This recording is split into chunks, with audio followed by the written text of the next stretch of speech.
On va bientôt passer là dans quelques secondes à la chronique mensuelle en partenariat avec Kraken. D'ailleurs, je vais commencer évidemment par vous parler de Kraken. Kraken, c'est littéralement le premier échange crypto, hein, depuis 2009 maintenant. Sans doute aussi le plus sécurisé, puisqu'il n'a jamais fait l'objet du moindre hack. Tiens, attends, tu sais quoi, Dorian, on va faire plus simple, parce qu'en plus, je dis n'importe quoi, donc comme ça, tu vas pouvoir me corriger en direct. Salut Dorian, comment tu vas? Salut Jérém, ça va bien et toi? Ça va, je dis 2009, mais en fait, c'est 2011. 2011, 2011, on est suffisamment vieux, tu Tu sais nous qu'à fais chaque pas. fois, je crois que je dis 2009 comme un fou. Bah, probablement que l'idée dans la tête de Jessie, elle était là depuis 2009, mais en vérité, OK. c'est non, Bon, c'est voilà. de 2011. Mais tu Mais sais bon. quoi? En fait, tu vas mieux en parler que moi et c'est très bien. Alors Dorian, je te présente un Head of Growth, Kraken. Tu es un peu le responsable en Europe du développement de la plateforme. Hem et il y a 2 sujets, importants avant qu'on passe à la chronique, si tu veux bien et peut-être, en fait, tu vas en parler mieux que moi. J'aimerais que tu nous parles du, February, la Deposit, parce que ça, je trouve ça vraiment cool et d'ailleurs, si tu veux, dis-nous-en un petit peu et je vais afficher la page internet. OK, bah, si tu peux l'afficher en parallèle, oui, je Ouais, c'est parfait.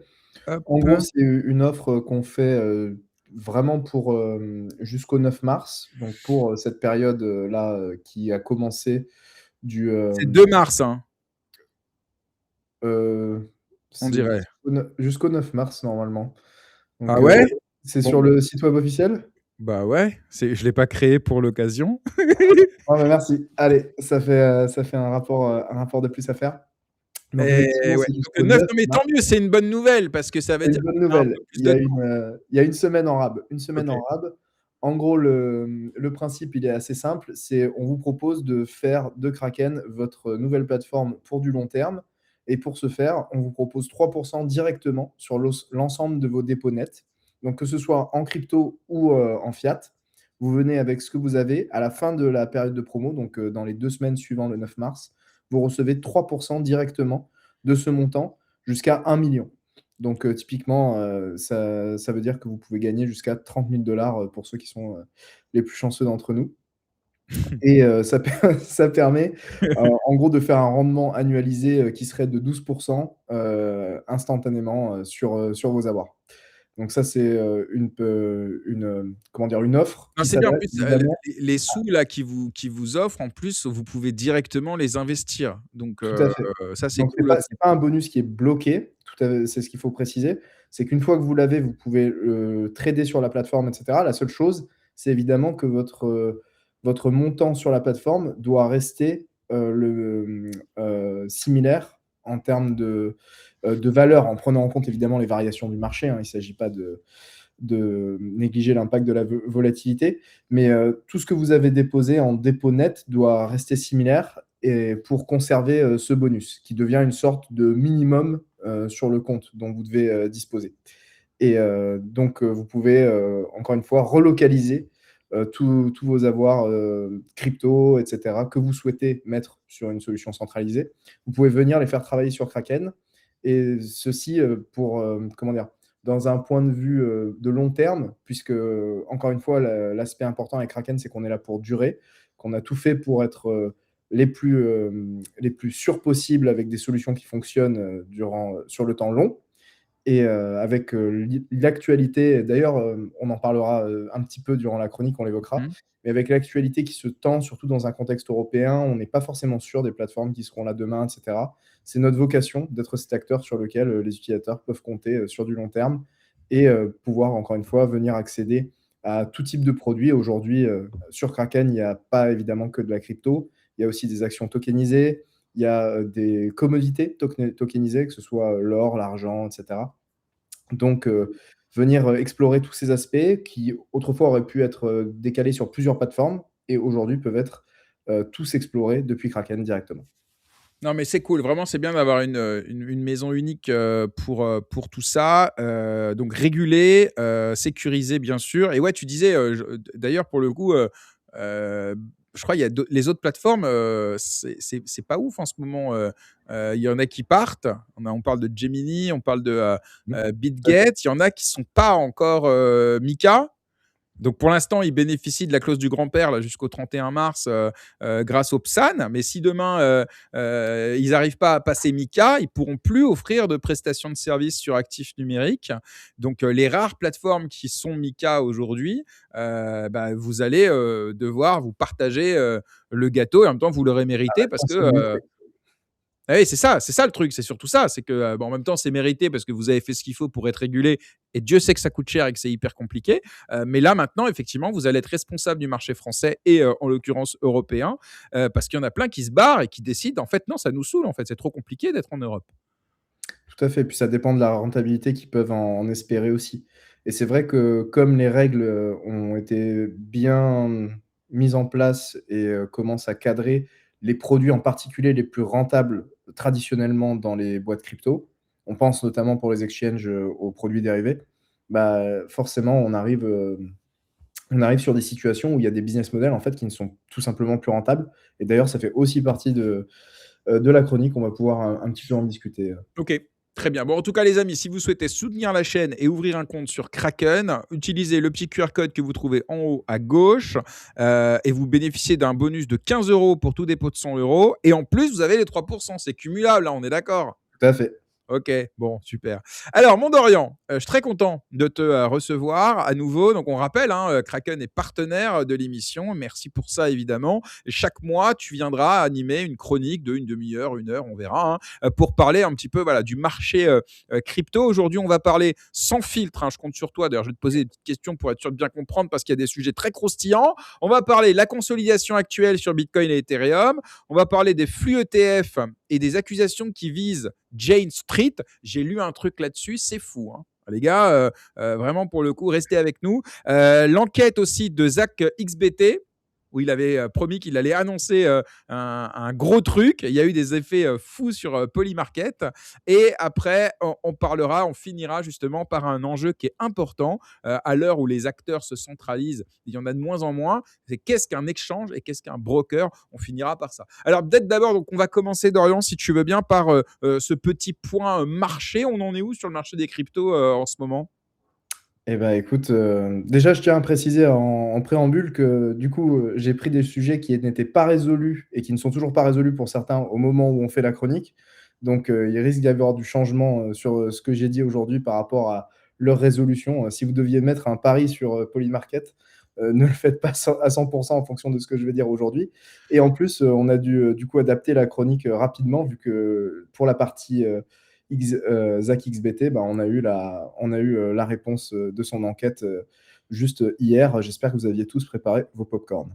Euh, Alors justement, voilà, petite mention légale, hein, c'est important. Dans tout ce qu'on va se dire, évidemment, il n'y a pas de conseiller en investissement, ni crypto, ni autre. Donc faites très attention, ce sont des actifs qui sont très volatiles. N'investissez que ce que vous êtes prêt à perdre. Et je ne vous dis pas juste ça pour des raisons légales, mais parce que moi-même, j'ai perdu beaucoup plus que ce que j'étais prêt à perdre. Donc, je vous le dis en connaissance de cause. Dorian, je te redonne la parole. on donne les meilleurs conseils sur ce qu'on a déjà Ah expérimenté. ouais, le cordonnier, il n'est pas bien chaussé ici, je te le dis. Très bien. Alors, on va commencer par la base, la volatilité sur les marchés et en particulier sur les 2 actifs qui nous intéressent vraiment, c'est-à-dire Ethereum et Bitcoin. Bitcoin en particulier. Donc ce qu'on a vu ces dernières semaines, c'est qu'il se passe pas grand-chose, en vérité sur les marchés. C'est pas une séquence, remplie d'événements, incroyables, de volatilité explosive et cetera. Ça veut pas dire qu'il ne se passe rien. Il y a ce qu'on appelle une compression de volatilité. Donc la volatilité, on rappelle, pour vraiment les bases, c'est, l'amplitude, des prix et la vitesse de cette amplitude, c'est-à-dire donc, à quelle vitesse, l'amplitude des prix, se dessine. Là, on voit ces dernières semaines qu'il y a une compression claire et nette. On évolue sur une zone qui est très travaillée, qui est proche de l'ancienne ATH, qu'on avait eu dans le cycle de 2021. Donc une zone qui a en plus déjà été très travaillée par le passé. Pourquoi c'est important? Parce qu'en vérité, sur les marchés crypto, il y a beaucoup de gens qui viennent justement pour, trader avec du levier. Donc ils font des produits dérivés, ce qu'on appelle des contrats futurs.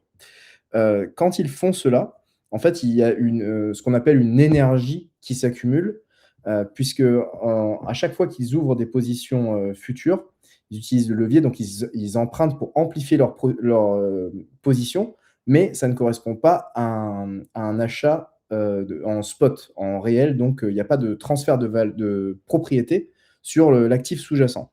Qu'est-ce que ça fait? Ça fait qu'il y a ce qu'on appelle des zones de liquidation qui se créent, où en fait il y a des prix planchers à la hausse comme à la baisse qui, s'ils sont tapés, permettent de sortir de position tous ces traders, tous ces investisseurs qui ont voulu se positionner avec du levier et sans acheter le sous-jacent. Donc, ce faisant, en fait, on crée des zones d'intérêt et du coup, on prépare en fait la volatilité qui s'amène. Ok. Donc, bon, du coup, je prends pas tes questions. Non, mais parce qu'en fait, je t'avoue, les questions, j'ai pas le temps là, c'est compliqué. Donc en fait, t'embête pas, continue parce qu'en fait, on a Ok. compris, donc il y a moins de volatilité. Mais surtout, ce qui est intéressant, c'est le retour, comme tu disais, à l'ancienne ATH. Il faut bien comprendre que les gens qui nous écoutent, que lors du précédent bull run, Bitcoin avait tapé, je crois, les 69 000 $. Je crois que c'était ça à peu près le maximum. Et en fait, tu as des effets qu'on appelle de support, et des effets de barrière en trading. Et là, en fait, il est redevenu à son précédent prix maximum après avoir tapé les 126 000. Donc là, en fait, là, les gens se disent, attends, mais là, Bitcoin, il a fait moins 50% par rapport à son plus haut qu'il a eu là, en gros en septembre dernier ou octobre, je sais plus, etc. Oui, en fait, il est retombé en fait au niveau maximum qu'il avait eu lors de la dernière phase haussière. Et donc là, quand tu dis ça travaille, c'est que les investisseurs, en fait, est-ce que ça va aller plus bas? Est-ce que ça va rebondir dessus? Tu sais, on voit un peu les différentes hypothèses possibles. Et sur Ethereum, c'est pareil ou pas? Non, sur Ethereum, ce n'est pas pareil, Ah ouais? définitivement. Et c'est pour ça qu'on dit sur Bitcoin que ce qui est en train de se passer, c'est un peu le calme avant la tempête. En sachant que vu que Bitcoin décide encore beaucoup de la direction du marché crypto global, on attend la résolution de cet œil du cyclone sur Bitcoin pour prendre ses positions. Donc, d'un côté, en vérité, pour le retail, il ne se passe pas grand-chose, mais en vérité, pour les trading desks, ceux qui se placent sur du temps un peu plus long, qui peuvent aussi absorber, on va dire, des pertes, etc., pas comme du retail qui se positionne. Les desks institutionnels, typiquement, qui peuvent arbitrer ces zones. Par exemple, quand il y a des écarts entre le prix spot et le prix futur, on y reviendra plus tard parce que ça fait partie des actualités de la semaine. Mais tous ces gens-là, en fait, se préparent à la volatilité qui vient. Et c'est ça qu'il faut comprendre. C'est que derrière, quand on regarde les flux sur les ETF, on voit même, il y a des analyses on-chain qui sont faites où on voit qu'il y a des wallets qu'on qualifie d'appartenant à des baleines, même si on ne sait pas forcément qui c'est, qui, eux, sont en phase d'accumulation. Là où typiquement, on a une activité retail qui est au point mort, voire des gens qui continuent à lâcher leur dernier Bitcoin en spot sur les phases baissières quand on va toucher le point bas du range. Donc ça, c'est un des premiers aspects. Et c'est ce qui nous amène du coup à la deuxième nouvelle de ces 2 dernières semaines. Alors, préambule, encore une fois, il n'y a rien de prouvé là-dedans. On Ouais. parle Mais attends, juste d'accusation. un truc, parce que juste revenir un petit peu sur ce que tu disais, moi j'avais le sentiment, un vieux souvenir, que lorsque plus la phase d'accumulation, la phase de stabilité, entre guillemets, elle était longue, plus le rebond après, il pouvait être puissant. Là, ça fait quoi? Ça fait 2, 3, ça fait un mois ou deux à peu près que ça se stabilise. C'est vrai qu'il se Mhm. passe pas grand-chose là. Est-ce que tu penses qu'on est à l'aube d'un bear market qui va durer 6 mois, 1 an, 2 ans, jusqu'au prochain halving, tout ça, tout ça, tout ça? Est-ce que toi, tu es dans cette conception, j'allais dire, traditionnelle du marché crypto, ou pas du tout? Bon, pour ceux qui me connaissent, ils savent que je suis un peu permaboule sur les bords, donc Ça veut dire quoi? mon avis vaut ce qui vaut ce qu'il vaut. C'est-à-dire qu'on est continuellement en bull market. Ah oui, d'accord, OK, très bien. On ne shorte pas Bitcoin, bien Peu sûr, bien importe, sûr. voilà, on ne shorte pas Bitcoin, c'est trop risqué. Au-delà de ça, en vérité, vu que la période qui nous correspond à notre stabilisation actuelle, elle dure effectivement un peu et du coup qu'on emmagasine, comme on a dit, tous ces leviers et cetera, la direction qu'on va prendre, à la hausse comme à la baisse, sera très indicative de ce qui va se passer pour 2026. On va voir si, on a un cycle qui se répète, typiquement parce que là, si on se reprend, une chute qui nous ramène au niveau des 50, pour être clair, bon, bah, on va avoir, très sérieusement, enfin, très certainement une phase, plus longue à des niveaux de prix plus bas, avec beaucoup de gens qui sont en perte, encore moins d'intérêt sur les marchés et cetera. À l'inverse, si, cette phase de consolidation se termine par un rebond, il sera puissant. Ça ne veut pas dire pour autant qu'on sera sorti d'un bear market, mais par contre, ça voudra dire que ce sera définitivement pas un bear market à l'ancienne comme on l'a connu pour ceux qui sont, les vétérans de la crypto, qui sont là depuis plusieurs cycles où, vraiment on parlait de désespoir dans chaque phase de bear market. Mmh. Donc, OK. ça, voilà, est-ce que les cycles vont se répéter, de manière, je dirais, très similaire ou moins similaire? Parce que la nature même du cycle, elle est pas remise en cause, on le voit là aujourd'hui. Par contre, à quel degré de corrélation on est entre les cycles passés et ce nouveau cycle? Ça, on va avoir la réponse probablement très bientôt. OK, bon, bah, écoute, très bien. Alors on attend, de voir justement comment ça va, rebondir ou pas d'ailleurs. Ouais, alors vas-y, maintenant on va parler de l'affaire, Chain Street. ouais, Alors, c'est fou cette re histoire. reprenons sur cette affaire qui, Vas-y. encore une fois, concerne des accusations. Donc ce qu'on va dire là, ce ne sont pas des faits prouvés, il y a des fortes suspicions, il y a des données qui sont, mises en avant, qui font penser que c'est la stratégie qui est actuellement déployée par ce fonds. Donc ce fonds, qu'est-ce que c'est? Jane Street, ils font partie des plus gros market makers de la planète. Market maker, ça veut dire les acteurs qui font que vos order books sur les exchanges sont toujours, remplis avec de la liquidité à la vente comme à l'achat et qui font que vous pouvez passer vos ordres si vous êtes pressé et cetera. Vous n'avez pas à attendre un certain prix. Vous prenez, il y a de la liquidité et si les market makers font bien leur travail, la liquidité est telle que vous avez très peu de spread, sur le prix. Vous avez, pas votre ordre ne va pas impacter, le prix, de manière conséquente. Donc ça, c'est un 1er point. C'est la manière, on va dire, la plus simple de travailler pour un market maker. Mais il y a aussi le fait que ce sont ce qu'on appelle des, participants autorisés sur les ETF Bitcoin, qui sont donc cotés en bourse. Qu'est-ce un participant autorisé? C'est ceux qui vont, du coup, avoir le droit de d'ajouter ou de détruire des parts de cet ETF. Donc, à travers l'achat de clients finaux ou de la vente de clients finaux, ils vont, avoir le droit donc, d'ajouter des parts d'ETF parce qu'ils reçoivent le sous-jacent Bitcoin ou alors de détruire, les parts d'ETF et de récupérer le sous-jacent Bitcoin. Donc ça, c'est un des aspects fondamentaux de comment fonctionnent les ETF et c'est comme ça qu'on sait, grâce aux participants autorisés, qu'il y a vraiment du Bitcoin derrière ces achats, enfin ces volumes qu'on nous annonce, qu'on nous montre, sur, les rapports, hebdomadaires, par exemple, des volumes sur ETF. Donc, ce qui s'est passé avec Jane Street, pardon, c'est qu'on les soupçonne de, profiter des phases de liquidité, on va dire, basses, très faibles, donc typiquement à l'ouverture des marchés ou ce genre de moment où, traditionnellement, sur les bourses traditionnelles, on a moins de liquidités, moins d'acteurs qui sont en train d'acheter et de vendre et de profiter de ces moments et de leurs positions qu'ils ont accumulées. Donc ils accumulent une position, élevée et à ce moment-là, ils, se mettent à shorter massivement et à déclencher donc une vente massive de l'actif. Ils se mettraient à à déclencher, des shorts, massifs donc des ventes massives de l'actif et ce faisant, ils impacteraient énormément le prix spot et ensuite ils récupèrent, le spot, donc vraiment le sous-jacent, ils le récupèrent à un prix beaucoup plus bas.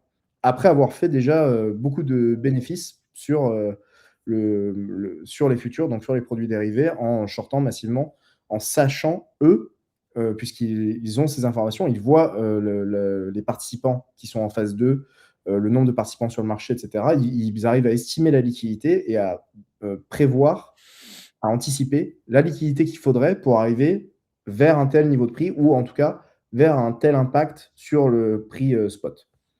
Donc ça, c'est Donc quoi? C'est du délit d'initié? C'est de la manipulation de marché ou est-ce que c'est autorisé? ce serait, je dis bien ce serait, le conditionnel est un temps très Ouais, utilisé. bien sûr, tu as raison, tu as raison. Donc ce serait très clairement, du délit d'initié. On ne parle pas de wash trading dans ce cas-là, hein, parce que ça, c'est une pratique qui est totalement, interdite pour le coup.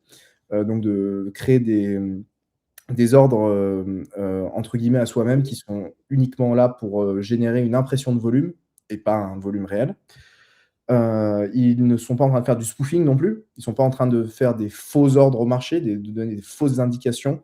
Donc ça c'est aussi, totalement, illégal pour le coup. Mais ce qu'on pourrait dire, c'est qu'ils font, ce qu'on appelle un arbitrage agressif. Ils feraient un arbitrage agressif, voire très agressif.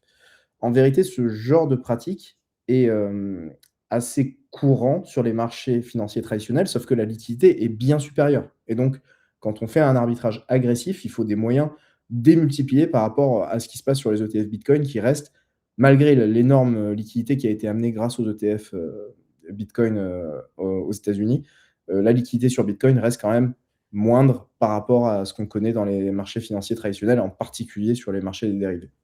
Oui, parce que ça pose quand même la question du produit, lui-même, l'ETF. En fait, là, limite, s'ils font ça sur Bitcoin, ça se trouve, ils ont fait ça sur tous, les ETF, enfin ou d'autres font ça sur, d'autres ETF. Et là, Et on là, en arrive au problème du produit financier papier. L'or papier, le Bitcoin papier, c'est-à-dire, en gros, typiquement, tu as le Bitcoin, soit tu le détiens vraiment, soit tu le détiens via un produit négocié en bourse, typiquement un ETF. C'est-à-dire qu'en fait, tu as une part d'un fonds dans lequel il est censé y avoir du Bitcoin, mais qui est détenu par un gestionnaire d'actifs. Et donc là, en fait, tu ne peux faire confiance que dans la transparence de ce gestionnaire d'actifs.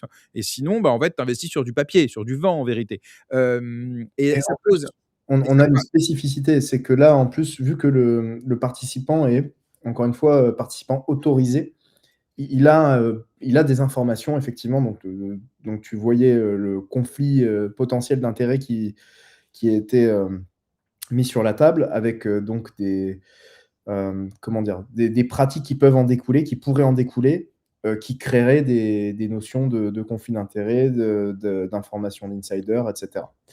Et Heu ça pose un problème aussi, qui est hyper important, c'est que autant, la plupart des autres actifs financiers ne sont pas limités, en nombre, par définition, autant Bitcoin, il y a les 21 millions. Mais Mmh. avec ce système-là, en fait, les 21 millions, ils ont plus aucun sens, en fait. Puisque, Si, si, justement. C'est que là, ils peuvent le faire parce qu'il y a pas encore assez de liquidité sur le bitcoin pour les «empêcher» entre guillemets non, mais de entre le spot et le levier que tu ouvres en face, mathématiquement, c'est comme si tu décuplais la supply puisque tu investis dans les 2 sens, en non, vérité. parce que tu es toujours limité par les 21 millions entre guillemets.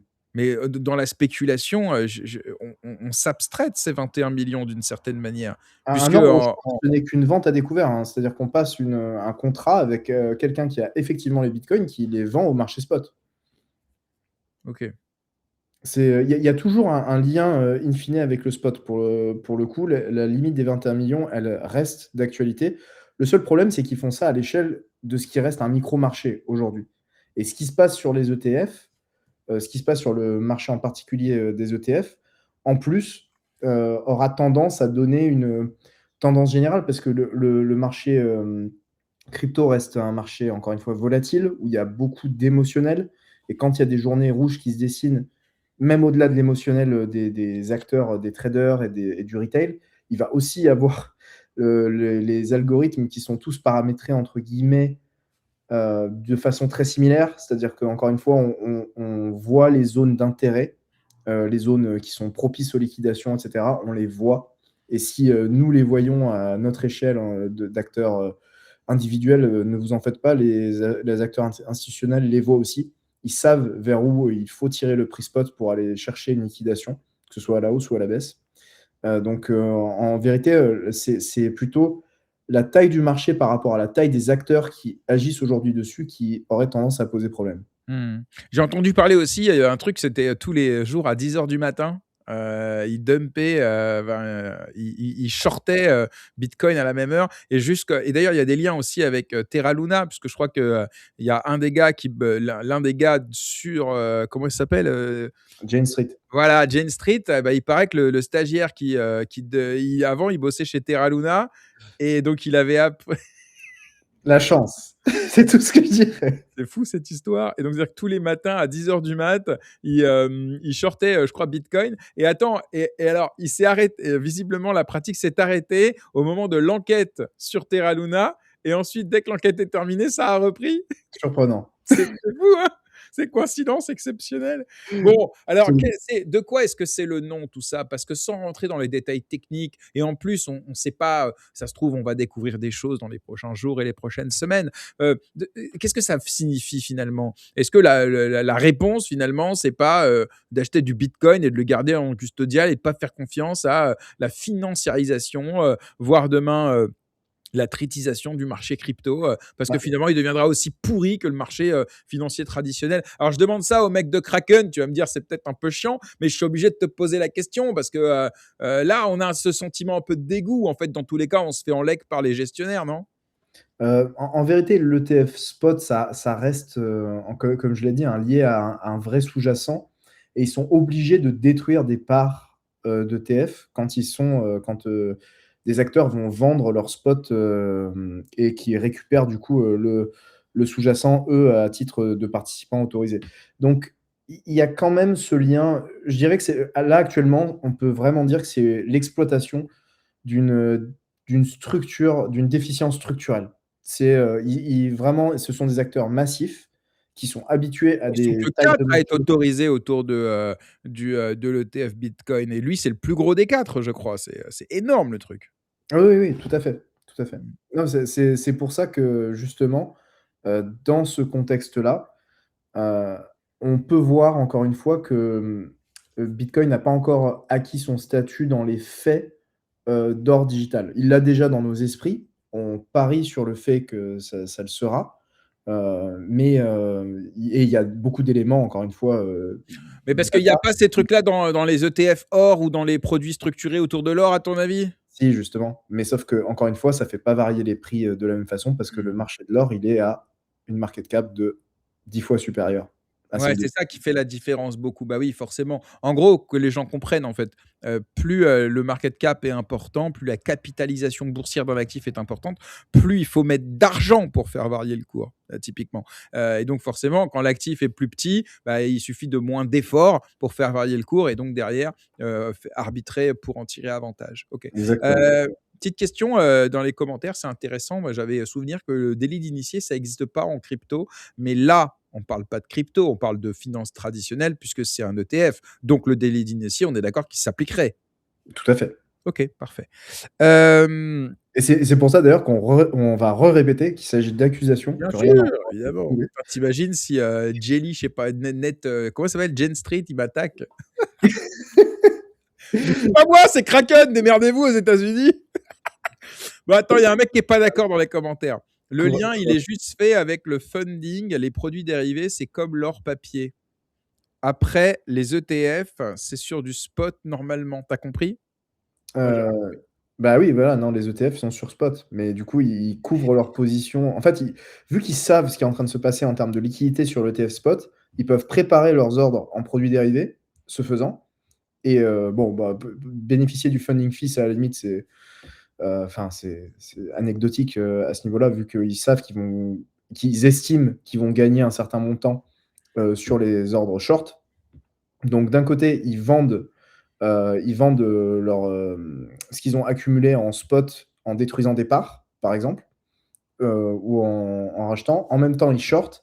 En fait, c'est vraiment le fait de savoir qu'un volume, de savoir potentiellement qu'un volume, spécifique va entraîner un effet sur, le prix spot d'une certaine façon. C'est ça le mécanisme derrière qui fait qu'on peut anticiper de faire des profits qui soient plus larges, que par exemple, je dis une bêtise, si on avait, gardé, son spot et parce on vend son spot en faisant pas de profit dessus, par exemple mmh, et c'est les ordres short qui permettent de le faire.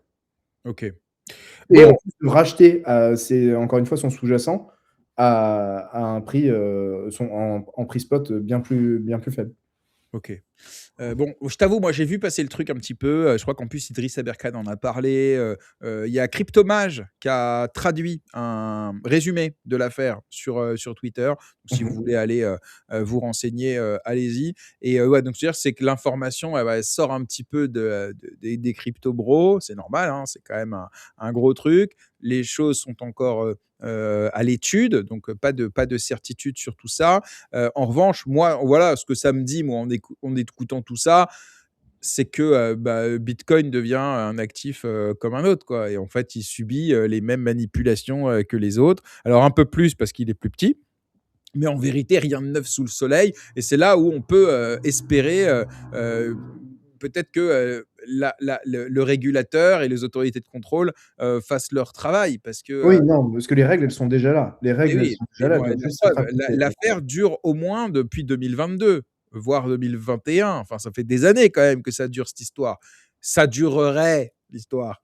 Tu vois, donc pour le coup, quand même, autant d'années, tu vas me dire, il n'y a pas un gars, et il s'est dit, tiens, c'est bizarre, tous les jours à 10 heures du mat.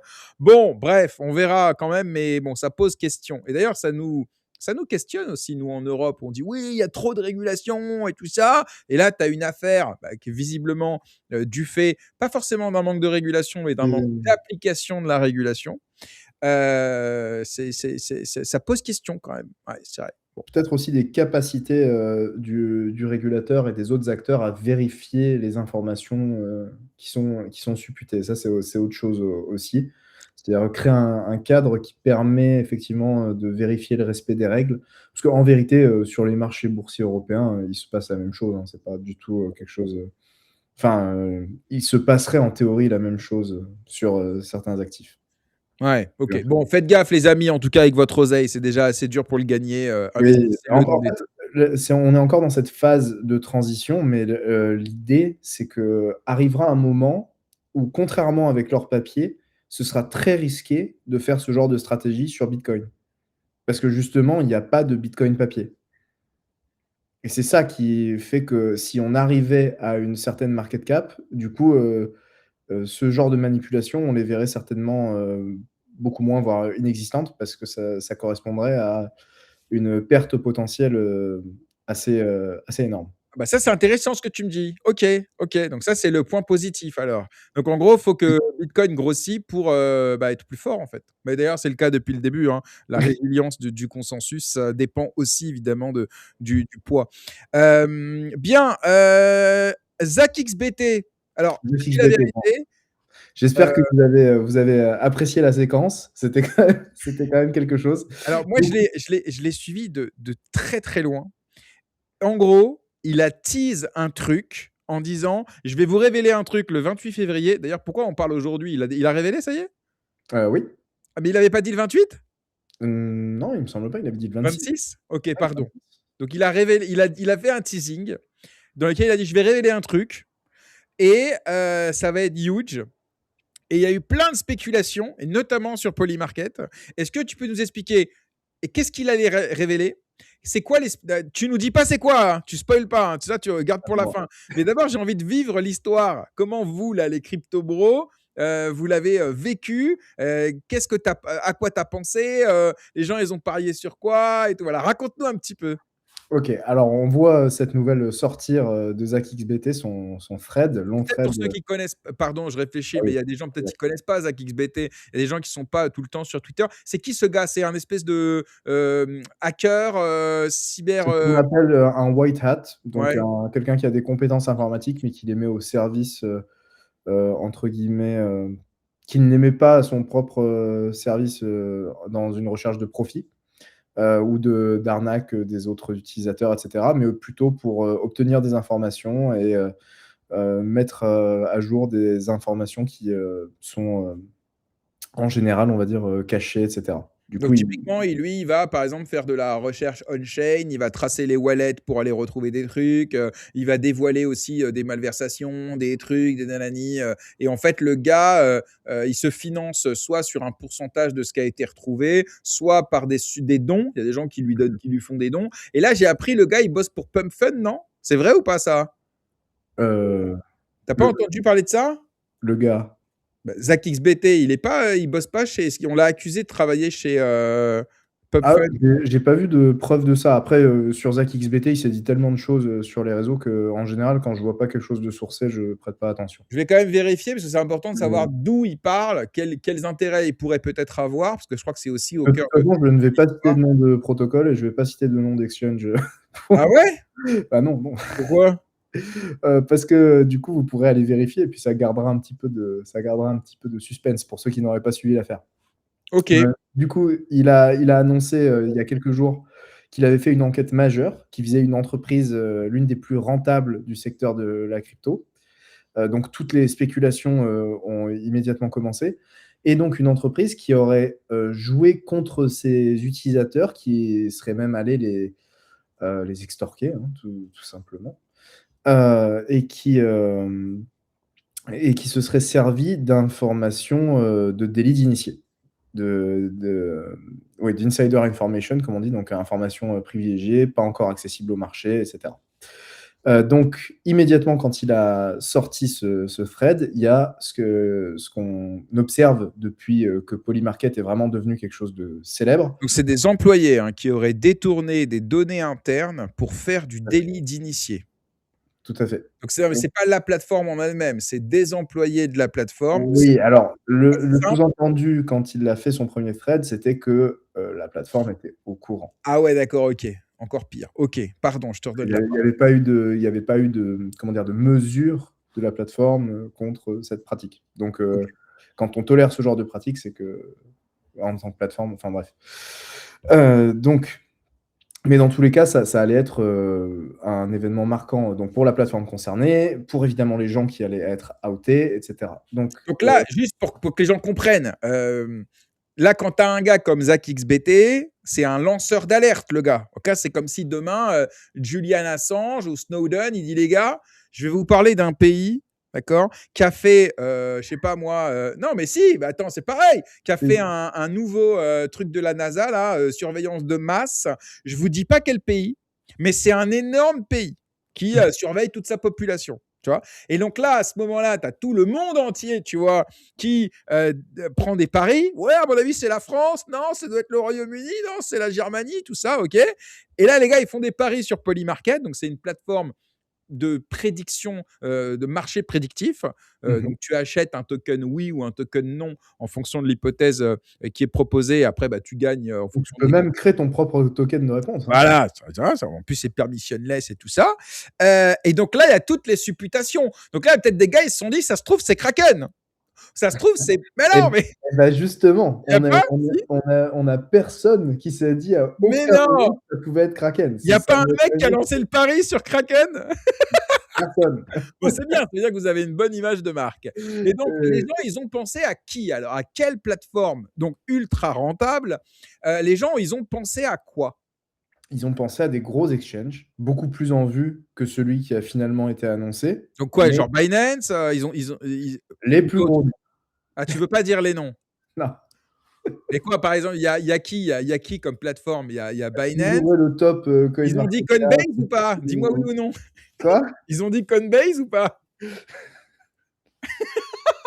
Mais pourquoi tu me souhaites autant de problèmes? Mais non, parce que c'est pas toi, tu ne fais que relater des faits de Tout à façon fait, tout à journalistique. fait, je ne fais que relater des faits. Non, Alors mais oui, OK, je non, peux pas te mettre non, en oui. En difficulté. Donc en en vérité, gros, on a eu, des rumeurs qui ont touché l'ensemble des gros exchanges. J'ai vu passer sur Binance, j'ai vu passer sur Coinbase, j'ai vu passer sur, OKX, OK. j'ai vu passer sur, il me semble Picket aussi, quelques mais pour le coup moins visibles. OK, Ceux que j'ai vus d'accord. le plus en avant, c'était Coinbase et Binance. Non, mais surtout qu'on s'en fout de le dire parce que c'est pas eux de toute façon. Donc Oui, en c'est pas plus eux de en plus, ça, donc on s'en fout, tu il y a vois? pas Il y a de même pas de présomption d'innocence. Là, juste, on explique que les gens, ont pensé que ça pouvait être ces plateformes. En même temps, ils ont pas été chercher très loin. Tu vas dans CoinMarketCap, tu prends les échanges avec le plus gros volume et puis tu dis: «Ça peut être eux», puisqu'il avait donné un indice, il avait dit, ouais, l'un des c'était plus ultra rentables. rentable. Donc voilà, bon après, OK. Donc les gens se sont imaginés aussi que ça pouvait être Pump non? Oui, ils pensaient aussi effectivement au protocole, PumpFun, qui, en plus, a beaucoup dernièrement comment dire? De réactions, de même, de micro-enquêtes, sur X, qu'on voit. Et Donc PubFun, pour ceux que les gens qui oui, connaissent pas, je hein, savais c'est pas, une donc plateforme, c'est un launchpad qui c'est un permet à launchpad et n'importe index pour les meme coins.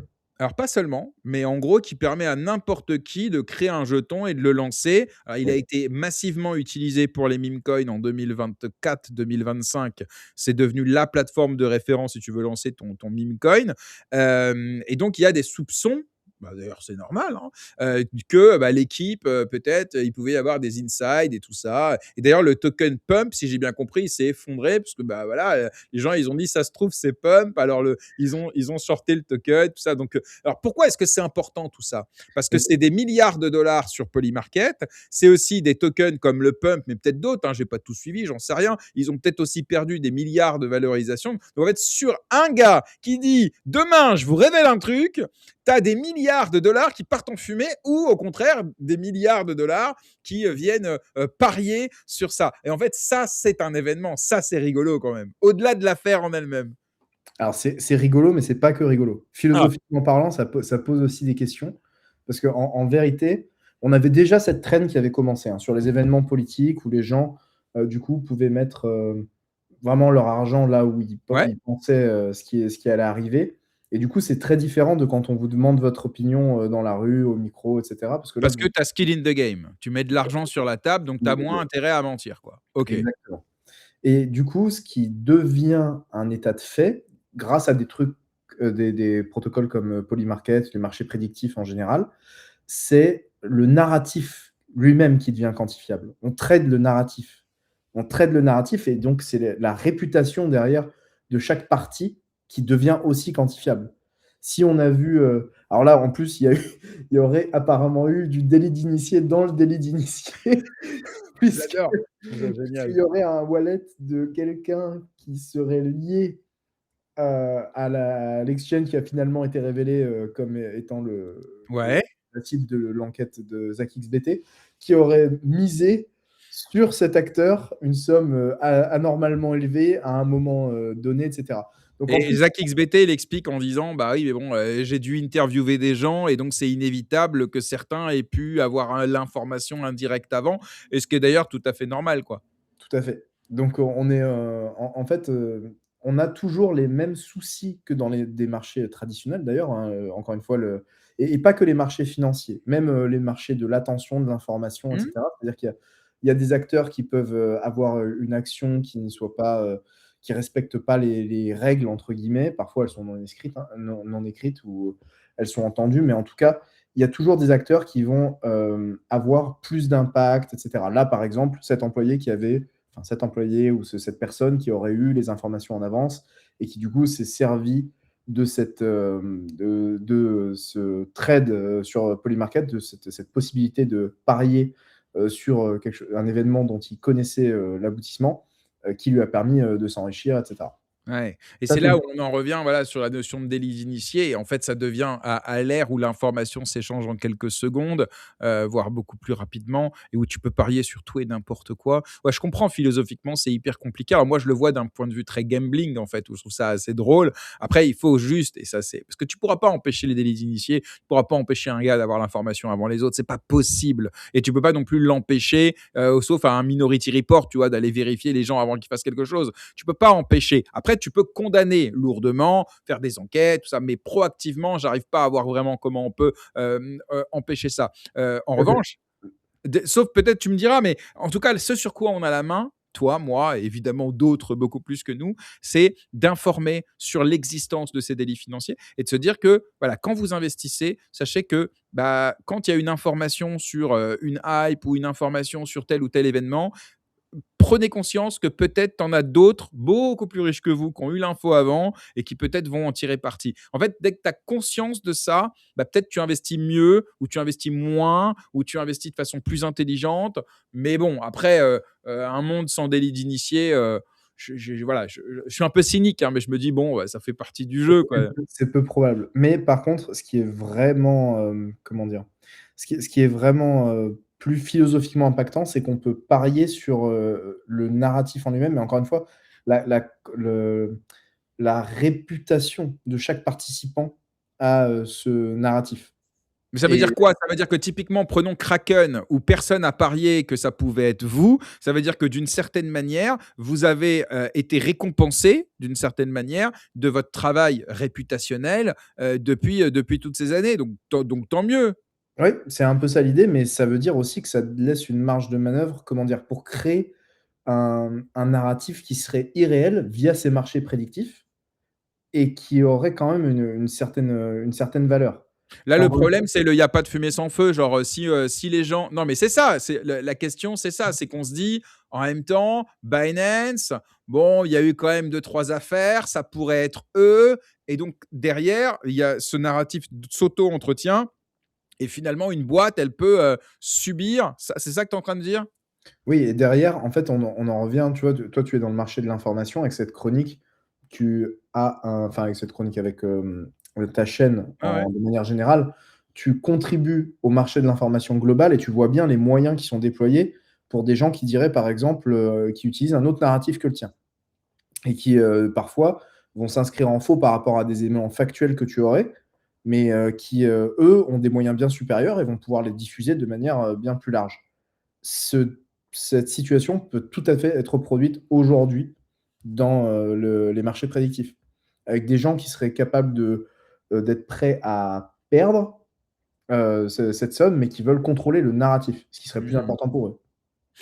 Là, dans les commentaires, c'est rigolo, s'il avait dit: «C'est un gros exchange qui commence par un K», bah, ça aurait été soit Kraken, soit Qcoin. De toute façon, dans tous les cas, Dorian, il est dans la merde. Sympa.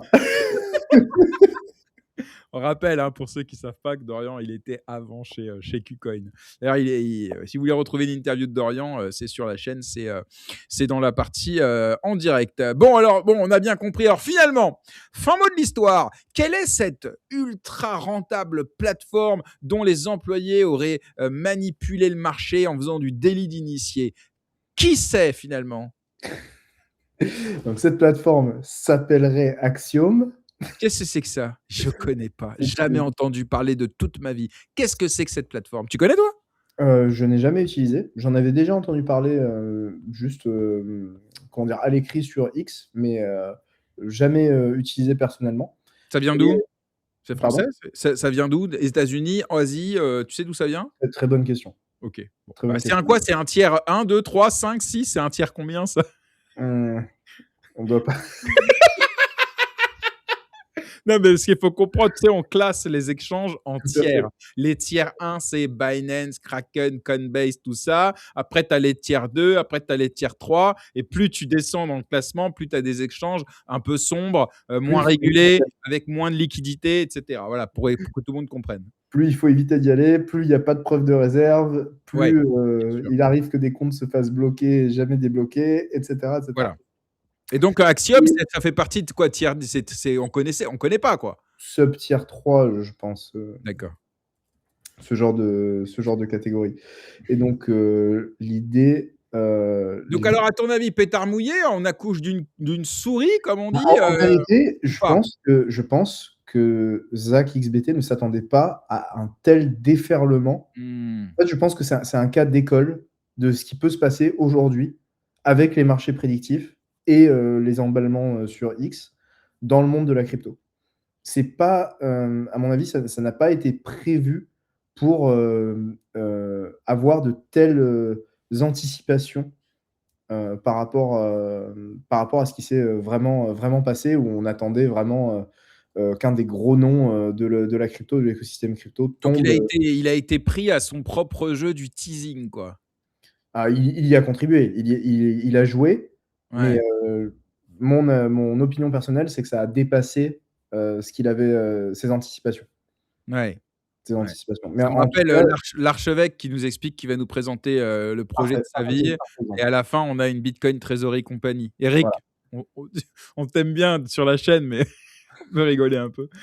OK, ouais, non, mais c'est vrai. Non, mais quand tu fais un teasing derrière, il faut mesurer, évidemment, l'impact potentiel. Bon, là, C'est l'avantage difficile parce qu'il y a des intérêts contradictoires. Ton non, intérêt, c'est aussi frérot, que ton histoire, elle, Zach, rencontre non, le mais plus large d'accord. public possible Zach, et qui fait le plus il connaît son audience, il sait qu'il parle d'une des plateformes les plus rentables, il sait très bien que les gens vont avoir en tête Binance, tout ça, tout ça. Il sait très bien que ça va créer des mouvements de spéculation. Alors peut-être pas à ce niveau-là, mais enfin quand même, tu vois. Donc moi je pense que maintenant dire ah ben non, moi je pensais pas que les gens ils allaient réagir aussi fort et tout, c'est quand même un petit peu voilà, hein. Bon, il connaît, il sait sa force de frappe quand même. C'est pas un dindon de la farce, un lapin de Garenne, je sais pas comment on dit. Bon, alors, donc Axiom. Bon, donc c'est une petite plate. Alors, je me suis renseigné. Qu'est-ce que c'est Axiom? Alors, bougez pas. C'est Axiom, c'est quoi? C'est un truc entre une plateforme de trading et un bot. Voilà. Et ça utilise, ça propose des outils comme Photon et Bullix, mais avec une interface plus complexe. Ok. Bon. Et il y a des trading de meme coin et il y a aussi des contrats perpétuels dessus et en fait, en gros, l'objectif, c'est de simplifier au maximum les opérations techniques. Tu peux acheter un jeton en un clic sans avoir à gérer manuellement les bridges entre les blockchains ou les réglages complexes de slippage et cetera. Bon, OK. technique. Rés Oui. Je sais pas moi, je lis ce qu'il me dit, moi, genre Tout à fait. tout le monde fait ça, c'est ça que tu me dis? Ah oui. Est-ce que vous faites du bridge quand vous quand vous êtes sur votre tel? Ça n'a aucun sens. OK, bah, vas-y, dis ma présentation, c'est de la merde. OK, bon, alors maintenant, si on va plus loin. Alors si, alors ça a été fondé en 2000 parce qu'on m'a demandé est-ce que c'est vieux ou pas. Ça a été fondé en 2024 par 2 jeunes diplômés de l'université de Californie à San Diego, un mec qui s'appelle Henry Zhang et Preston Ellis. Et avant ça, ils étaient passés chez TikTok et DoorDash. OK. Voilà, bon, bref. OK, donc c'est cette plateforme alors dont l'un des employés a fait de l'inside trading, aurait fait de l'inside trading, d'accord. Résultat, tous ceux qui avaient misé là, des sous de fou sur les grosses plateformes, t'es toujours là, Dorian? Ouais, ouais, Ah tout à fait. putain, tu clignes pas des yeux. Ils ont perdu leurs sous alors, ceux qui avaient parié sur ces grosses Tout à plateformes. fait. Bah, c'est la logique de Polymarket, hein, de toute Ah façon. ouais. T'avais parié, toi? Non, non. Moi non Je plus. je participe pas, quand j'ai aucune information et cetera. Surtout que là, c'était vraiment, comment dire? C'était que de la rumeur et il y a personne qui apportait des éléments, je trouvais qui collaient à ce dont Zach parlait spécifiquement. Après bon, il y avait un tel bruit que c'était très difficile Bien sûr. de voir, mais c'était vraiment le oui et puis en plus on peut pas en France. Ah oui, c'est vrai! Mais pourquoi tu commences pas par me dire ça déjà? Moi, j'ai oublié, moi. C'est vrai, c'est interdit en France. On vient de se faire griller. T'inquiète pas, on est 9, personne nous regarde. Bon, alors, OK, j'ai compris. Finalement, qui est le perdant de l'histoire? Est-ce que c'est Polymarket qui permet justement de parier sur la réputation, sur un on-dit, et ça pose des problèmes philosophiques, enfin bref, tout ce dont Alors tu m'as parlé. Polymarket gagne, parce que Polymarket gagne encore en visibilité, très OK, clairement. d'accord. Zach XBT, gagne évidemment parce qu'il a montré sa force de frappe. Mais il Heu, perd un peu, à force de crier au loup, la prochaine fois qu'il nous fait un gros teasing, il y a peut-être des gens qui vont dire: «Vas-y, c'est bon, tu nous l'as déjà fait, non? Tu as pour nous annoncer une sombre, plateforme, non?» Qu'est-ce que tu en bah, penses? disons qu'il a juste à annoncer quelque chose de plus gros la prochaine fois Ouais, c'est et la ça n'en surenchère, quoi. C'est la ouais, surenchère. exactement. C'est fou et en même temps, tu sais quoi? Je vais te dire un truc, moi. J'aime bien, moi, cette idée parce que tu commences finalement à, rendre le lanceur d'alerte, tu le rends, tradable. Non, mais c'est fou. Non, mais t'imagines, Snowden ou Assange, là, ils ont eu besoin de devoir demander des dons en bitcoin, ils avaient du mal à se financer, c'était une galère, ils risquaient leur vie, tout ça. Là, aujourd'hui, en fait, en réalité, non, mais je réfléchis, tu vois? Mmh En fait, mh. les lanceurs d'alerte, ils vont pouvoir se financer finalement d'une certaine manière avec la spéculation et les paris. Bah, c'est comme j'achète un cheval. Bon, bah, derrière, je gagne de l'oseille si les gens ils parient sur lui et comme ça, la cote elle monte et tout ça, tu vois. Bah, là, c'est pareil. Je lâche une info, je gagne de l'oseille sur la spéculation et ça finance l'industrie du lanceur d'alerte. D'ailleurs, dites tout dans les commentaires. C'est cynique, hein, bien sûr. Et en même temps, est-ce que c'est pas mal finalement? Est-ce que moi, ce qui m'intéresse, c'est un petit sondage à la va-vite comme ça. Qui a parié dessus sur Polymarket? Si on a des gens qui l'ont fait, n'hésitez pas à commenter. Ouais, ouais, ouais, grave, dis tout dans les commentaires. Mais Et non, mais philosophiquement, c'est quand même intéressant ce truc-là, non? ouais, très, très bien. Encore une fois, c'est vraiment parce que du coup, le narratif en lui-même aujourd'hui est totalement tradable. C'est-à-dire que demain, on pourrait dire ce journal de France Inter, de France Télévisions, est-il factuel? Non. Oui. Enfin, peu importe. Ouais, bah non. C'est Mais non. Mais ouais, ouais, non, mais je vois ce que tu veux dire. Non, mais c'est fou et alors en même temps, ça ouvre la porte à des trucs de malade parce que finalement, combien de salariés, combien d'employés, combien de cadres, combien de j'en sais rien, ils ont des informations mais de malades et demain, ils pourraient créer un compte, sur Twitter complètement anonyme sur VPN ou je sais pas quoi. Je voudrais pas donner de mauvaises idées évidemment, et révéler des secrets, de fou, tu vois? Et finalement, bah, ils ouvrent un pari sur Polymarket, là aussi en anonyme. Ils parient sur l'info parce qu'ils l'ont, puisque c'est la leur. Et derrière, ils se font un peu d'oseille. En vrai, tout ça est fou, en fait. C'est Inception. c'est le nouveau monde et encore une fois, ça nous montre à quel point la crypto est passée enfin, au stade adulte, quoi. Mais je C'est ne sais pas si on peut parler de crypto. Alors oui, là il s'agit d'échanges. Oui, parce que c'est le véhicule qui est utilisé parce qu'encore une fois, c'est les Ah ouais, outils je vois, ouais. Parce que que le monde Polymarket, tu peut n'as pas besoin de utiliser. faire de KYC et tout ça, quoi. Exactement. Ouais, mais en même temps, c'est interdit en Sinon France, donc on va sinon pas c'est pas faire la possible. pub. Si les employés pouvaient venir de manière non anonyme trader contre leur propre compagnie sur des plateformes de marché prédictives avec KYC, ça fonctionnerait pas. C'est énorme, c'est énorme, c'est génial, c'est vraiment génial. En fait, je trouve ça trop cool. Bon, il y a autre chose à rajouter sur cette histoire ou pas? Cette histoire, on a fait une belle couverture, il me C'est semble. pas mal, hein. Merci, hein, Dorian, parce que franchement, je découvre quasiment en même temps que toi, hein, parce que j'ai vu passer et tout ça, mais c'est vraiment fou. Bon, alors maintenant, dernier sujet, d'ailleurs, on en a parlé tous les 2 et je voulais que tu en parles dans l'émission parce que c'est pas forcément clair pour tout le monde. Attends, on a un commentaire rigolo. Je ne sais pas si une vraie info peut toujours être crue et parier à la vérité. Wanda, il faut que tu écrives français, on comprend rien, hein, mais je t'adore, hein, mais on comprend pas. Moi, je veux bien prendre vos commentaires, les copains, mais écrivez français. Mais oui, dans tous les cas, faites attention aux informations. Voilà, si c'est ça que tu veux dire. Bon, Dorian, je voulais. Lisez sur Jérém, le token Jérém. Non, non, tu sais combien de fois on m'en a parlé à l'époque où j'étais un peu plus. On m'a dit lance un. En plus, c'est trop bien, il y a 3 lettres. C'est vraiment parfait pour un Ouais, teaser. Jérém. Mais non, non, non, j'ai pas voulu, non. À l'époque, en plus, il y avait la narrative, tu sais, des créateurs de contenu qui créaient leur token, tu vois, Ouais, sur exact. des plateformes de. Pas comment on appelle ça, mais tu vois, tu pouvais investir sur ton créateur, tu vois. Mmh. Donc voilà, mais bon, non, ça n'a jamais été mon délire. Non, j'ai déjà assez de problèmes, moi.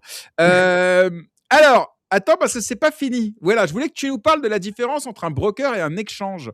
Et c'est vrai que c'est pas forcément clair pour tout le monde. Et comme je disais en introduction, il y a de moins en moins d'acteurs aujourd'hui crypto sur le marché. Et croyez-moi, là, dans les prochains mois, ça va être une hécatombe, hein, ça va être une purge, hein. Je vous dis, avec Mika, là, tu as une tonne de boîtes. Soit elles vont faire faillite, soit elles vont pas reprendre leur activité, soit elles vont se faire racheter. Ben, autant te dire que voilà. Et donc, ça va être bien de faire la différence entre qu'est-ce qu'un broker, un courtier, et qu'est-ce qu'un exchange. Donc, est-ce que tu veux bien nous donner un peu la différence? Tout à fait. Alors, déjà, encore une fois, ça revient au sujet qu'on a déjà abordé sur, les business models, et l'information qu'on peut avoir sur les marchés. Un exchange, typiquement, comme Kraken, c'est l'endroit où on a la liste publique des offres d'achat et des offres de vente et vous y avez accès. Vous la voyez, c'est l'order book, le fameux order book. Quand vous placez un ordre, vous voyez votre contrepartie et vous, échangez directement avec lui. Kraken est l'infrastructure qui vous permet de le faire. La liquidité, elle est visible et elle est visible par tout le monde. Le marché, il est plus transparent.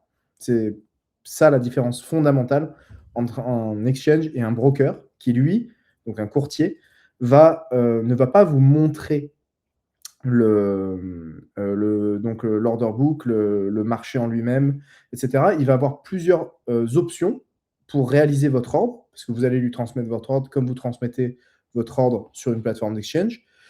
Parfois, ce qu'il va faire, c'est qu'il va internaliser votre ordre et le gérer lui-même. Parfois, ce qu'il va faire, c'est router votre ordre vers un exchange. Et dans ce cas-là, votre ordre va apparaître comme venant de la part du courtier dans l'order book de l'exchange. Ou ce qu'il va pouvoir faire aussi, c'est agréger votre ordre avec d'autres avant de faire ce mécanisme de routing. Donc, Pourquoi c'est important? Parce qu'en vérité, quand on parlait d'informations d'insider et cetera, vous avez une meilleure transparence, en particulier par rapport à la au mécanisme de formation des prix, vous l'avez sur un exchange. C'est pas une information que vous pouvez trouver sur un broker. Vous êtes un peu, entre guillemets, «seul» face à l'entreprise qui vous affiche ce qu'elle décide de vous afficher et Ouais, du coup, typiquement, quand vous placez un ordre sur Kraken, vous, mettez votre ordre limite, vous le voyez, atterrir dans l'order book. Vous le voyez, mmh, entre guillemets «lutter» avec les ordres du camp d'en face pour, finalement arriver à une transaction, à une transaction qui soit effective. Donc comprendre ça, ça vous aide aussi à comprendre le business model de l'entreprise avec laquelle vous êtes en train d'interagir et là où se fait le profit. Et c'est là où, encore une fois, on revient au sujet, d'avant, c'est-à-dire qu'avec les nouvelles régulations et l'organisation du marché crypto tel qu'il s'est fait, il y a des business models qui étaient rentables à l'époque sur de la on va dire, avec un modèle avec moins de transparence, qui ne vont plus être rentables aujourd'hui. Et c'est pour ça aussi qu'on observe une concentration des marchés. Une concentration des marchés avec plein d'acteurs qui se regroupent et qui obtiennent une taille suffisamment critique pour continuer à être rentables malgré des conditions qui se tendent, ne serait-ce que point de vue de la compétition, mais aussi par rapport à la réglementation qui impose de nouvelles contraintes. Donc voilà, globalement, si vous voulez une information qui est plus proche du prix, qui est plus transparente, vous allez opter pour un exchange. En termes de UI UX, en vérité, il y a pas une grande différence. l'interface utilisateur. Voilà, l'interface utilisateur et cetera, elle traduit pas grand-chose si, si ce n'est que vous avez vraiment besoin de voir cet order book pour avoir, les meilleures informations possibles et vous connecter directement dessus.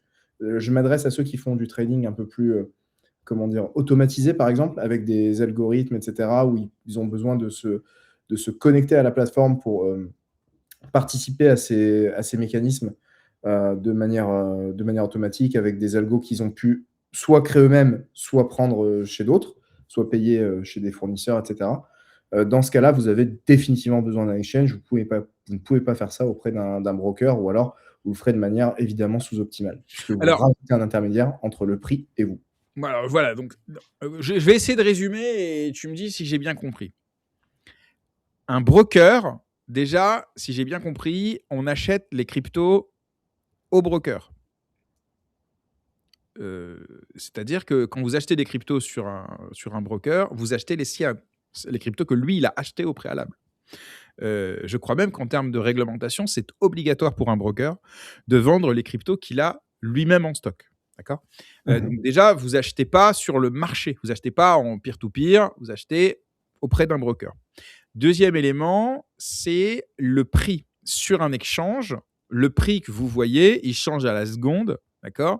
Et il dépend directement de l'offre et de la demande sur la plateforme en question. Et parfois, dis-moi si je me trompe, mais parfois il y a un système aussi d'oracle avec d'autres plateformes pour harmoniser les prix ou pas du tout. Par exemple, sur Kraken, le prix du Bitcoin, c'est le prix par rapport à l'offre et la demande sur Kraken, ou est-ce que des fois, ou quand même, vous allez chercher le prix ailleurs pour C'est le prix arbitrer tout par ça? rapport à Kraken en fonction des vendeurs et des acheteurs, donc qu'ils soient institutionnels ou retail et cetera. Le truc, c'est qu'en vérité, typiquement les market makers qui du coup ont ce travail, et les fonds d'arbitrage ont l'information par des oracles effectivement de ce qui se passe sur les autres exchanges et sont capables de se coordonner pour, parvenir OK. à un C'est prix eux qui commun. arbitrent et qui font en sorte que les prix soient à peu près partout pareils et en gros, si sur un échange, le bitcoin, il est un peu moins cher, bah, ils vont aller l'acheter là-bas pour aller le vendre sur un échange dans lequel il est un peu Un plus peu plus cher cher. et en cela, ils rapprochent les prix. C'est ça, hein? Exactement, OK. à travers les plateformes. Et c'est pour ça que ces acteurs-là sont très importants dans l'écosystème. C'est ce qui nous empêche d'avoir des divergences qui deviennent, typiquement ce qu'on observe sur le marché des commodités, avec un marché de l'argent Donc les en matières Chine premières, qui ouais. est, totalement déconnecté du marché de l'argent, américain, puisqu'ils ont bloqué les exportations et cetera. Ce qui fait qu'aujourd'hui, le prix de l'argent physique en Chine est bien supérieur au prix que vous pouvez trouver, sur, les marchés financiers, US qui, eux, nous sont accessibles. OK. Donc, Alors que sur un broker, le prix, il est affiché par le broker et d'ailleurs, le broker, il affiche le prix qu'il a envie. Je bah, évidemment, il y a pas de transparence pour savoir comment il est-ce a qu'il intérêt à se rapprocher du prix de oui. marché, mais il Dans un peut totalement écosystème jouer dans ouvert une marge. avec une information libre, mais la vérité, c'est que il met le prix qu'il veut quand même. Bon, Tout à fait. il y a un autre élément, c'est le slippage, c'est-à-dire la part entre le prix que tu as affiché, le vrai prix sur le marché et la quantité réelle de crypto que tu vas recevoir. Des fois, ils prennent en plus des commissions, ils prennent aussi ce qu'on appelle le slippage, c'est-à-dire la différence entre le moment où tu passes l'achat et le moment où il est passé ou un truc comme ça, c'est ça? Oui, et puis en fonction de, comment dire, la quantité qui était disponible à un certain prix, il peut y avoir un écart. Il peut y avoir un écart par rapport à votre ordre qui passe. Et c'est cet écart de quantité disponible par rapport au prix auquel vous avez fait votre transaction va vous créer du spread, tout simplement. OK, très bien. Donc ça, c'est bien. Donc ça, c'est clair. Après, c'est quoi l'avantage des brokers quand même? Et en plus, les frais des brokers, c'est énorme. C'est-à-dire quand tu fais un achat, ça te coûte 2, 3, 4%, alors que sur un exchange, c'est 0,1, 0,2, j'en sais rien, mais ça n'a rien à voir. Alors, quand même, il faut être juste, hein, sur un exchange, quand tu dois déposer de l'argent en carte bancaire, par exemple, bah là, tu vas avoir des frais. 2, 3%, 4%, je sais pas, ça dépend. Mais après, quand tu as de l'argent sur la plateforme et que tu veux acheter des cryptos, faire du trade, en fait, là, par contre, ça te coûte quasiment que dalle, quoi. Donc, bon, voilà, c'est important aussi de le mentionner. Mais alors, pourquoi les brokers, ça existe? Parce que l'idée reçue, c'est oui, mais le broker, c'est plus facile. Exactement. L'interface, elle est plus simple, elle est plus accessible pour Madame Michu. Tu appuies sur un bouton acheter, un bouton vendre, et ça, tu le payes assez cher. Tu C'est payes la la publicité à chaque Ouais. fois. Mais alors, il y a des exchanges, ils proposent des versions light. Mais en général, en fait, c'est une copie du produit broker en soi. Ouais. Et du coup, encore une fois, vous n'êtes pas, vous remettez une étape dans votre accession au prix de marché. Quand vous faites ça, vous acceptez de payer cet intermédiaire, cette étape supplémentaire qui correspond à une facilité d'utilisation. Donc typiquement, ça peut être fait même par l'exchange, hein. Encore une fois, ces produits buy and sell, convert, etc., ils existent sur les exchanges. Donc il y a aussi une version broker sur les exchanges en général. Et quand vous utilisez cette version, forcément, vous allez avoir soit des frais plus élevés, soit un slippage plus important, etc. Parce qu'en vérité, par rapport à l'order book, ce que ça veut dire, c'est que votre ordre, il est envoyé à prix de marché. Enfin, c'est un ordre marché qui est envoyé au prix de marché. Et donc, derrière, ce qui va se passer, c'est que si les quantités ne sont pas là, etc., pour que votre ordre soit sûr de passer et que l'exchange puisse vous donner un prix avant que vous acceptiez, il va forcément mettre des marges assez importantes en termes de volume pour prendre en compte justement ce spread. Est-ce que j'ai été clair ou pas? Ouais, ouais. Non, non, c'est très clair. Excuse-moi, je regardais. J'essayais de me renseigner sur un commentaire qu'on a reçu, une question que pour toi. Qu'est-ce Dis-moi. que tu penses du no club? Euh, C'est quoi ça? No Club. Ah non, je ne connais Alors pas. attends. Ouais, Damien, il t'a appelé Damien, mais c'est une erreur de on t'appelle souvent Damien? Non, jamais. OK. Non, Florian, j'ai eu, mais Bon, alors Damien, c'est mignon Damien.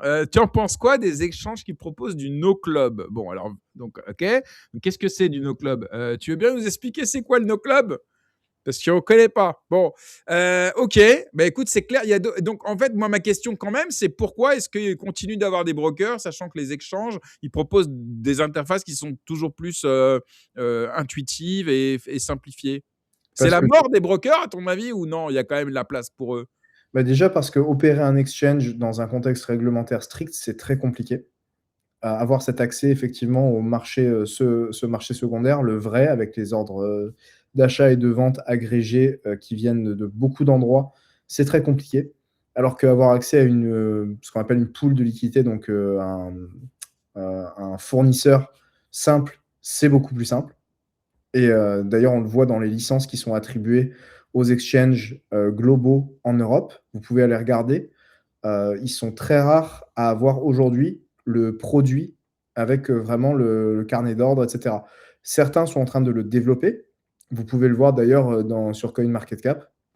Si vous regardez des variations de l'exchange qui sont régionales, typiquement, on a eu, Binance et Binance US qui, pour la même raison, n'avaient pas le droit de connecter, les pools de liquidité de Binance aux États-Unis directement. Et du coup, ils ont dû développer une version locale de l'exchange avec des produits différents, des variations, etc. Et c'est exactement ce qui se passe aussi dans le cadre européen. C'est pour ça que c'est important d'avoir accès à un exchange qui permet quand même une vraie liquidité profonde sur certains tokens, certaines monnaies, etc. En particulier pour ce qui est de l'euro pour Kraken, puisqu'on était le premier exchange à ouvrir les paires euros dès 2013 ou 14, si je ne dis pas de bêtises. Et j'imagine avec un succès retentissant, trading, il y a des gens, ils tradent en euros. Ah oui, bien sûr, bah, au bout d'un moment, il faut sortir. Si vous avez besoin de sortir, Ouais. mieux trader avec la paire en euros que vous faire un convert. Enfin, je vous le conseille. Donc tu restes en stablecoin euro. Alors, mais pour ceux qui veulent vraiment sortir, qui ont besoin, je sais pas, de payer des choses dans. Ah, tu parles de cette paire en euros où tu as du vrai euro qu'après tu peux Ouais, sortir de la plateforme. OK, ouais. pardon. OK, oui, oui, non, bien sûr, mais c'est que pour exit, quoi. C'est pas pour trader.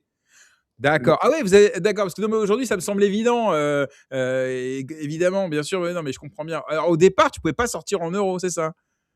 Pendant très longtemps en crypto, en fait, on utilisait justement les produits convert par des mécanismes de brokering, surtout les premières années, avant que des gros exchanges globaux du style Kraken proposent des vraies paires de trading euros. Et ça, c'est arrivé encore une fois qu'en 2014, il me semble. OK, très intéressant. Alors donc attends, mais ce sera la dernière question. On va quand même essayer de la comprendre, cette question de notre ami Adopt un Coin, que d'ailleurs je Alors, salue, hein, évidemment. pas de En fait, carnet de c'est trading. un carnet, il y a pas de Ah carnet oui! d'ordre centralisé. Alors attends, je ne sais pas si je suis si je suis sûr, pas de moteur de matching central. Arrêter ou censurer. Bah, il est censé y en avoir un, hein. Je ne vois pas.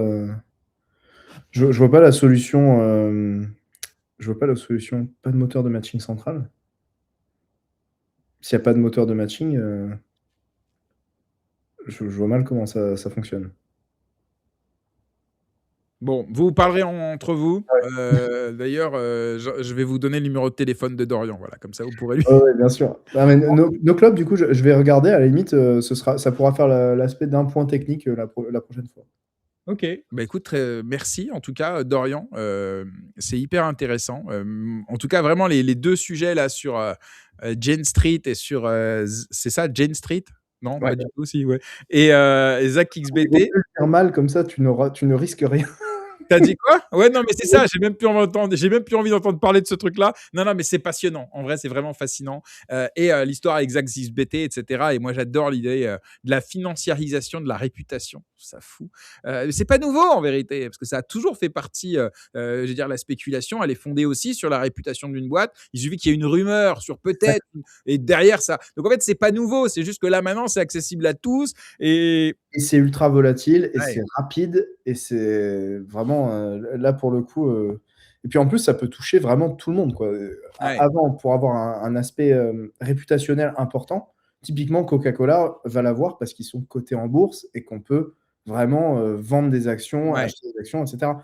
Mais là, aujourd'hui, ça peut être demain, toi, moi, et cetera, quelqu'un décide de lancer un pari sur le fait que, ta chaîne existera encore dans 6 mois ou dans, et cetera. Il y a vraiment plus de limite à ce qui peut être, «tokenisé» entre guillemets, en termes de narratif. C'est ça Mmh. qui est, le fond, alors au début, les utilisations ont été faites sur des grands sujets pour, typiquement agréger la liquidité, on a vu pour les élections présidentielles US, et Ouais. cetera. Et aujourd'hui, on voit que ça peut arriver sur des événements qui Mais tu vois, par exemple, d'une certaine moi, je trouve ça bien d'un côté parce que, je sais pas si tu as entendu parler de cette histoire. Tu sais, Elon Musk, il a refusé d'aller sur l'île, d'Epstein, OK? Et il voulait plus lui répondre et donc à cela, Epstein, il aurait demandé à Bill Gates de short Tesla, Mmh. et il a ouvert un short qui d'ailleurs, je crois, est toujours ouvert. Ça doit pas très bien se passer pour lui. Ce que je veux dire par là, c'est qu'à l'époque, la réputation, les attaques de dénigrement et cetera, c'était fait par les puissants, tu vois? Et après, il y a Exactement. eu l'affaire GameStop où là, entre guillemets, plein de petites gens sont venus pour essayer de peser sur les cours boursiers de façon massive. Et aujourd'hui, la barrière à l'entrée, elle est devenue même encore plus faible. Donc en fait, j'ai l'impression que c'est une tendance naturelle du top vers le bottom, en fait, sur ces campagnes de dénigrement et de réputation, etc. Et en fait, je me dis d'un côté, dans un marché libre, plus il y a d'acteurs à pouvoir jouer, mieux c'est. Logiquement, il devrait y avoir une accélération parce qu'en plus, en réaction à GameStop, qui a montré qu'il y avait des failles dans le système, TradFi classique, ils ont créé des nouvelles barrières qui permettent par exemple, je me rappelle, ils ont fait des actions incroyables, je crois que c'était sur Robinhood et d'autres plateformes, où on pouvait plus que vendre l'action GameStop, on pouvait plus en acheter. Oui, Des bah, après, mécanismes bien comme sûr, parce ça, que, c'est non, mais ça. c'est des mécanismes de destruction de marché, quoi. Enfin, tout simplement Ouais. de destruction de l'information de marché, du prix de marché. Mmh. Donc, ça, c'est pas possible en théorie sur nos marchés à nous. Typiquement, sur, des paires, Web3 en prédictif en marché prédictif et cetera. Donc, je pense que c'est une tendance qui va s'accélérer. Eh bah, écoute, on en discutera avec plaisir et on verra les prochaines étapes, les prochains événements. Dans un mois, quand tu reviendras, il va se passer d'autres trucs d'ici là, de La toute façon. prochaine alarme de ZachXBT. Ou Soyez autre chose, hein, mais ouais, ouais, ça marche. OK, mon Dorian. Moi, j'ai pas mangé tous mes pop-corn du coup, ça m'a Eh beh, oui, mais c'est pas grave, parce que ça fait grossir les pop-corn de toute façon, donc c'est pas plus mal, hein. Bon, heu, mon Dorian, je te souhaite une belle journée. Je bonne te journée dis à à toi, très Jérôme. bientôt, dans un mois. On n'a pas encore fixé la date, mais dans un mois, on n'a pas fixé. Si on a fixé? On n'a pas fixé. Faudra qu'on se fixe ça, pour, bah, la prochaine chronique offerte par Kraken. Merci beaucoup Dorian. Merci beaucoup, Jérém. Merci encore pour l'invitation. Ciao. Merci à tous pour vos questions aussi. Bien les amis, cette émission est terminée. J'espère que vous avez passé un bon moment. Moi, en tout cas, oui, comme d'habitude, évidemment. Je vous donne rendez-vous la semaine prochaine. 4 émissions. Je vous ai donné le programme tout à l'heure. Je reçois Joël Dagosseri, Lisa Hirsig, le docteur Laurent Alexandre et Lucas Goumard la semaine prochaine. Donc, c'est mardi, mercredi, jeudi, vendredi. 4 émissions. Il y a juste lundi où je me repose un petit peu. Et puis en attendant, je vous souhaite de passer un bon week-end. N'oubliez pas que vous pouvez soutenir la chaîne. On n'est pas monétisé sur YouTube, donc faites-nous un petit don, 1 euro, 5 euros, 10 euros, ça fait kiffer et ça nous pousse à continuer à vous produire ce contenu toujours sans filtre, sans concession. Passez un bon week-end, à la semaine prochaine. Salut à tous.